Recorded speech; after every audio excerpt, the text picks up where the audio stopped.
ओम शांति। आज 10 नवंबर 2025 के सोमवार के मीठी मीठी मधुवन मुरली के बाप दादा के मधुर ईश्वरीय महावाक्य सुनते हैं। मीठे मीठे प्यारे प्यारे बाप दादा ने कहा, मीठे बच्चे, तन मन धन अथवा मनसा वाचा कर्मणा ऐसी सर्विस करो जो 21 जन्मों का बाप से एवजा मिले, परंतु सर्विस में कभी आपस में अनबनी नहीं होनी चाहिए। मीठे बच्चे, तन मन धन अथवा मनसा वाचा कर्मणा ऐसी सर्विस करो जो 21 जन्मों का बाप से एवजा मिले, परंतु सर्विस में कभी आपस में अनबन नहीं होनी चाहिए। प्रश्न है, ड्रामा अनुसार बाबा जो सर्विस करा रहे हैं उसमें और तीव्रता लाने की विधि क्या है? ड्रामा अनुसार बाबा जो सर्विस करा रहे हैं उसमें और तीव्रता लाने की विधि क्या है? उत्तर है, आपस में एक मत हो, कभी कोई खिटखिट ना हो। अगर खिटखिट होगी तो सर्विस क्या करेंगे? इसलिए आपस में मिलकर संगठन बनाए राय करो, एक दो के मददगार बनो। बाबा तो मददगार है ही, परंतु हिम्मते बच्चे मद दे बाप। इसके अर्थ को यथार्थ समझकर बड़े कार्य में मददगार बनो। ओम शांति। मीठे मीठे बच्चे यहाँ आते हैं रूहानी बाप के पास रिफ्रेश होने। जब रिफ्रेश होकर वापस जाते हैं तो ज़रूर जाकर कुछ करके दिखलाना है। एक एक बच्चे को सर्विस का सबूत देना है। जैसे कोई बच्चे कहते हैं हमारी सेंटर खोलने की दिल है, गाँवों में भी सर्विस करते हैं ना, तो बच्चों को सदैव यह ख्याल रहना चाहिए कि हम मनसा वाचा कर्मणा तन मन धन से ऐसी सर्विस कर जो भविष्य 21 जन्मों का एवजा बाप से मिले, यही ओना हो। हम कुछ करते हैं, कोई को ज्ञान देते हैं, सारा दिन यह ख्यालात आने चाहिए। वेल सेंटर खोलें, परंतु घर में स्त्री पुरुष की अनबनी नहीं होनी चाहिए, कोई घमासान नहीं होना चाहिए। सन्यासी लोग घर के घमासान से निकल जाते हैं, डोंट केयर कर चले जाते हैं, यानी बेपरवाह होकर चले जाते हैं। फिर गवर्नमेंट उनको रोकती है क्या? वह तो सिर्फ पुरुष ही निकलते हैं। अभी कोई माताएं भी निकलती हैं जिनका कोई धनी दौरी नहीं होता है या वैराग आ जाता है, उन्हों को भी सन्यासी पुरुष लोग बैठ सिखाते हैं। उन द्वारा अपना धंधा करते हैं, पैसे आदि सारे उनके पास रहते हैं। वास्तव में घर बार छोड़ा तो फिर पैसे रखने की दरकार नहीं रहती है। तो अब बाप तुम बच्चों को समझा रहे हैं, हर एक की बुद्धि में आना चाहिए हमको बाप का परिचय देना है। मनुष्य तो कुछ नहीं जानते, बेसमझ हैं। तुम बच्चों के लिए बाप का फरमान है, मीठे मीठे बच्चों, तुम अपने को आत्मा समझो। सिर्फ पंडित नहीं बनना है, अपना भी कल्याण करना है, याद से सतो प्रधान बनना है, बहुत पुरुषार्थ करना है, नहीं तो बहुत पछताना पड़ेगा। कहते हैं बाबा हम घड़ी घड़ी भूल जाते हैं, संकल्प आ जाते हैं। बाबा कहते हैं वह तो आएंगे ही, तुमको बाप की याद में रहकर सतो प्रधान बनना है। आत्मा जो अपवित्र है उसको परम पिता परमात्मा को ही याद करके पवित्र बनना है। बाप ही बच्चों को डायरेक्शन देते हैं, हे फरमान बरदार बच्चे, तुमको फरमान करता हूँ, मुझे याद करो तो तुम्हारे पाप कटेंगे। पहली बात है यह सुनाओ कि निराकार शिव बाबा कहते हैं मुझे याद करो, मैं पतित पावन हूँ, मेरी याद से विक्रम विनाश होंगे, और कोई उपाय नहीं है, न कोई बता सकते हैं। ढेर के ढेर सन्यासी आदि हैं, निमंत्रण देते हैं योग कॉन्फ्रेंस में आकर शामिल हों। अब उनके हठ योग से किसी का कल्याण होना नहीं है। ढेर योग आश्रम हैं जिनको इस राजयोग का बिल्कुल भी पता नहीं है, बाप को ही नहीं जानते। बेअद का बाप ही आकर सच्चा योग सिखलाते हैं। बाप तुम बच्चों को आप समान बनाते हैं। जैसे मैं निराकार हूँ, टेम्परेरी स्तन में आया हूँ, भाग्यशाली रथ तो जरूर मनुष्यों का ही होगा। बैल को तो नहीं कहेंगे, बाकी कोई घोड़े गाड़ी आदि की बात नहीं है, न कोई लड़ाई की बात है। तुम जानते हो हमको माया से ही लड़ाई करनी है। गाया भी जाता है माया से हारे हार, माया से जीते जीत। तुम बहुत अच्छी रीति समझा सकते हो, परंतु अब सीख रहे हो। कोई सीखते सीखते भी एकदम धरनी पर गिर जाते हैं। कोई खिटखिट हो पड़ती है, दो बहनों की भी आपस में नहीं बनती, लून पानी हो जाते हैं। तुम्हारे पास तुम्हारी आपस में कोई से भी खिटपिट नहीं होनी चाहिए। खिटखिट होगी तो बाप कहेंगे ये क्या सर्विस करेंगे। बहुत अच्छे अच्छे का भी ऐसा हाल हो जाता है। अभी माला बनाई जाए तो कहेंगे डिफेक्टेड माला है, इसमें अजुन ये अवगुण है। ड्रामा प्लान अनुसार बाबा सर्विस भी कराते रहते हैं, डायरेक्शन देते रहते हैं। दिल्ली में चारों ओर सेवा का घेराव डालो। यह सिर्फ एक को थोड़े ही करना है, आपस में मिलकर राय करनी है। सब एक मत होने चाहिए। बाबा एक है, परंतु मददगार बच्चों बिगर काम थोड़े ही करेंगे। तुम सेंटर्स खोलते हो, मत लेते हो, तो बाबा पूछते हैं मदद करने वाले हो? कहते हैं हाँ बाबा, अगर मदद देने वाले नहीं होंगे तो कुछ कर नहीं सकेंगे। घर में भी मित्र संबंधी आदि आते हैं ना, भल गाली दें, वह तुमको काटते रहेंगे, तुम्हें उसकी परवाह नहीं करनी है। तुम बच्चों को आपस में बैठकर राय करनी चाहिए। जैसे सेंटर्स खोलते हैं तो भी सब मिलकर लिखते हैं बाबा हम ब्राह्मणी की राय से यह काम करते हैं।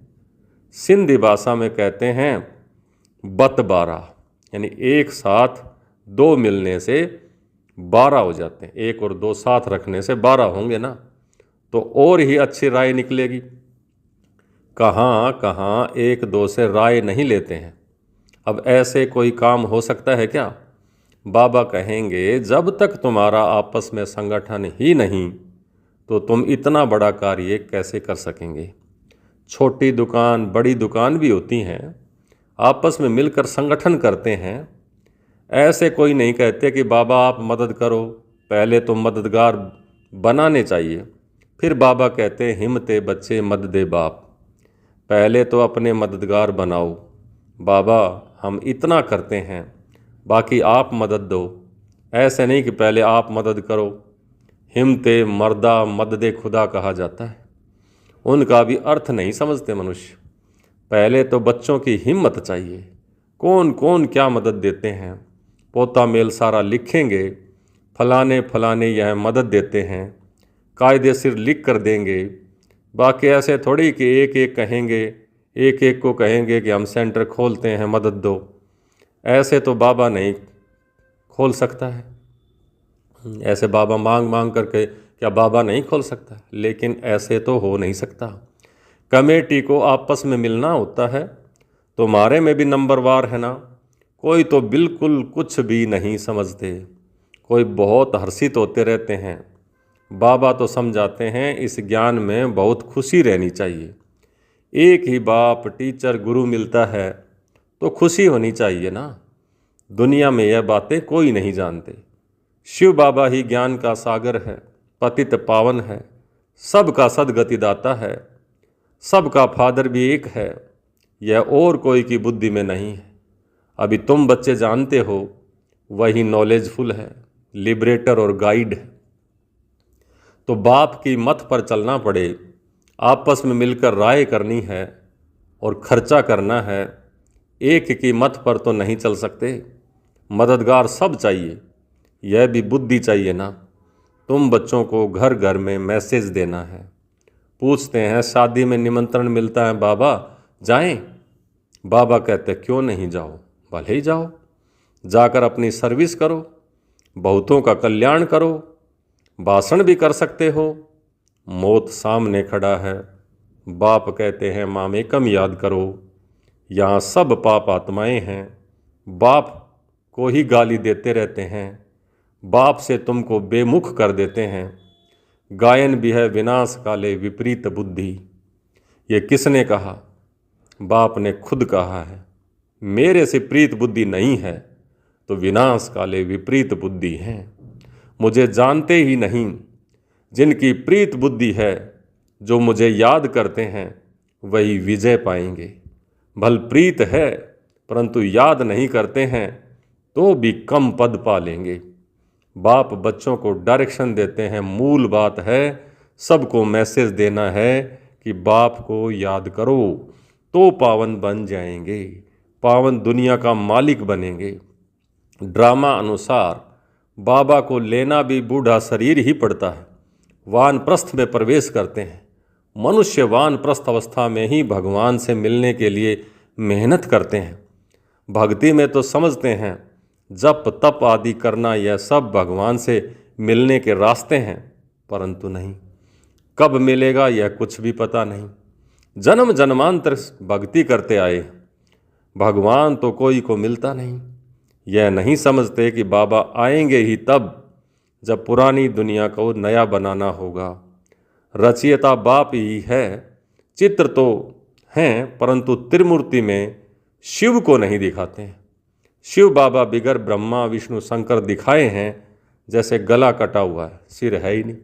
बाप के बिगर निधन के बन पड़ते हैं। बाप कहते हैं मैं आकर तुमको धनी का बनाता हूँ। 21 जन्म तुम धनी के बन जाते हो, कोई तकलीफ नहीं रहती। तुम भी कहेंगे जब तक बाप नहीं मिला है तो हम भी बिल्कुल निधन के तुच्छ बुद्धि थे। पतित पावन कहते हैं परंतु वह कब आएंगे ये नहीं जानते। पावन दुनिया है ही नई दुनिया। बाप कितना सिंपल करके समझाते हैं, तुमको भी समझ में आता है ना। हम बाबा के बने हैं, स्वर्ग के मालिक जरूर बनेंगे। शिव बाबा है बेहद का मालिक। बाप ने ही आकर सुख शांति का वर्षा दिया था। सतयुग में सुख था। अभी इन बातों को तुम समझते हो। शिव बाबा क्यों आया होगा? जरूर नई दुनिया रचने, पतितों को पावन बनाने आए होंगे ना। उच्च कार्य किया होगा। मनुष्य बिल्कुल घोर अंधियारे में है। बाप कहते हैं यह भी ड्रामा में नूंद है। तुम बच्चों को बाप बैठ जगाते हैं। तुमको अभी सारे ड्रामा का पता है, कैसे नई दुनिया फिर पुरानी होती है। बाप कहते हैं और सब कुछ छोड़ एक बाप को याद करो। हमको कोई से नफरत नहीं आती है, यह समझाना पड़ता है बस। ड्रामा अनुसार माया का राज्य भी होना ही है। अब फिर बाप कहते हैं मीठे मीठे बच्चों, अब यह चक्र पूरा होता है। अब तुमको ईश्वरीय मत मिलती है, उस पर चलना है। अब 5 विकारों की मत पर नहीं चलना है। आधा कल्प तुम माया की मत पर चले, तमो प्रधान बन गए। अब मैं तुमको सतो प्रधान बनाने की मत देता हूँ। सतो प्रधान बनाने आया हूँ। सतो प्रधान तमो प्रधान का यह खेल है। ग्लानि की कोई बात नहीं है, समझने की बात है। कहते हैं भगवान ने यह आवागमन का नाटक ही क्यों बनाया? क्यों का तो सवाल ही नहीं उठता। यह तो सब बना बनाया है। ये चक्र है जो फिरता रहता है, रिपीट होता रहता है। ड्रामा अनादि है। अभी है कलयुग, सतयुग पास्ट हो गया है। जब फिर बाप आए हैं फिर से ये समझाने, बाबा बाबा कहते रहो तो कल्याण होता रहेगा। बाप कहते हैं यह अति गुह्य रमणीक बातें हैं। कहते हैं शेरनी के दूध के लिए सोने का बर्तन चाहिए, नहीं तो दूध खराब हो पड़ेगा ना। सोने की बुद्धि चाहिए इस ज्ञान को धारण करने के लिए, साफ बुद्धि। आत्मा में ही बुद्धि है ना।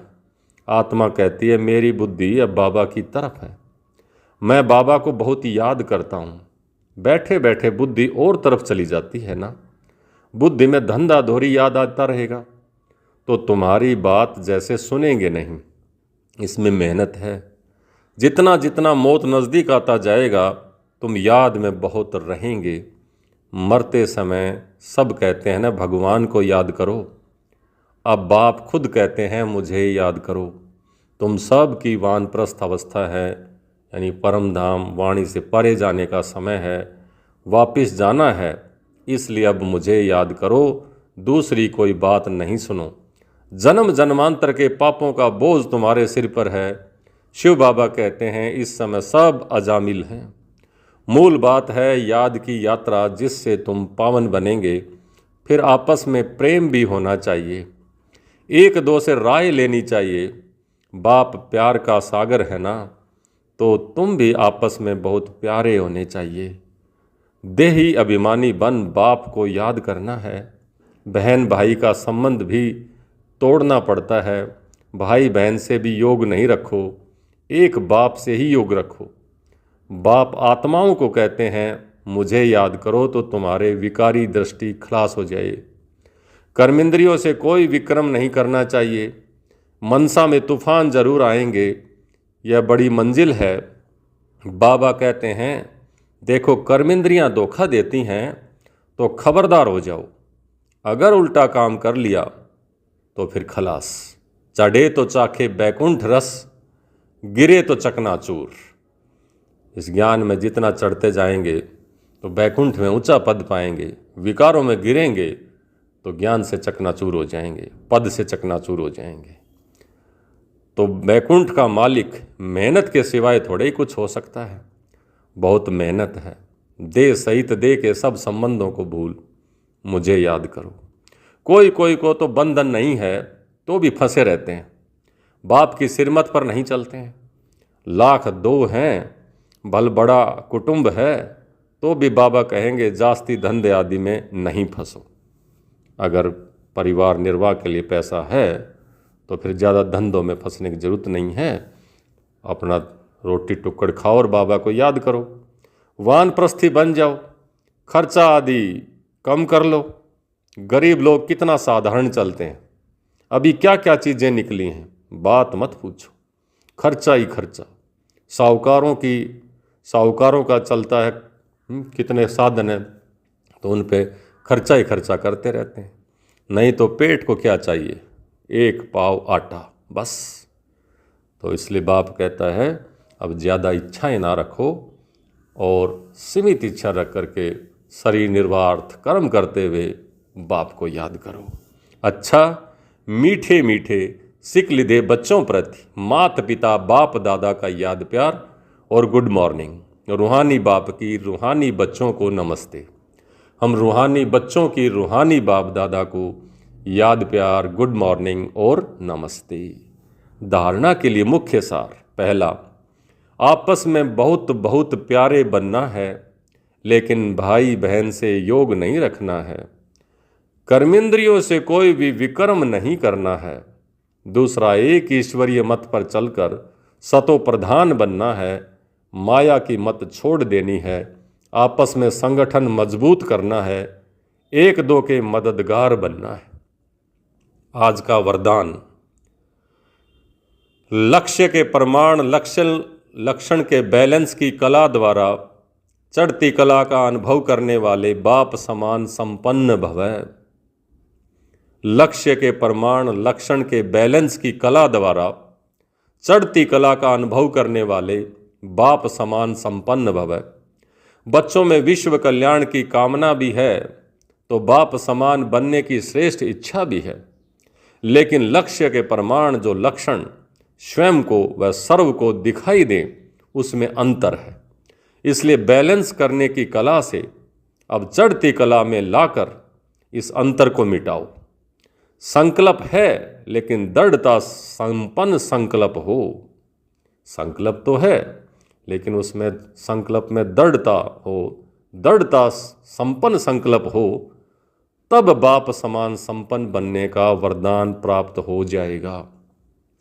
अभी जो स्वदर्शन और परदर्शन दोनों चक्कर घूमते हैं, व्यर्थ बातों की जो त्रिकालदर्शी बन जाते हो, उसको छोड़ इसका परिवर्तन कर अब स्वय चिंतक और स्वय दर्शन चक्रधारी बनो। आज का स्लोगन, सेवा का भाग्य प्राप्त होना ही सबसे बड़ा भाग्य है। सेवा का भाग्य प्राप्त होना ही सबसे बड़ा भाग्य है। सेवा भी भाग्य से प्राप्त होती है। अव्यक्त इशारे, अशरीरी व विधेयी स्थिति का अभ्यास बढ़ाओ। अभ्यास करो देह और देह के देश को भूल अशरीरी और परम धाम निवासी बन जाओ। फिर परम धाम निवासी से अव्यक्त स्थिति में स्थित हो, फिर सेवा के प्रति आवाज में आओ, सेवा करते हुए भी अपने स्वरूप की स्मृति में रहो, अपनी बुद्धि को जहाँ चाहो वहाँ 1 सेकंड से भी कम समय में लगा सको, तब पास विद ऑनर बनेंगे। अच्छा, ओम शांति।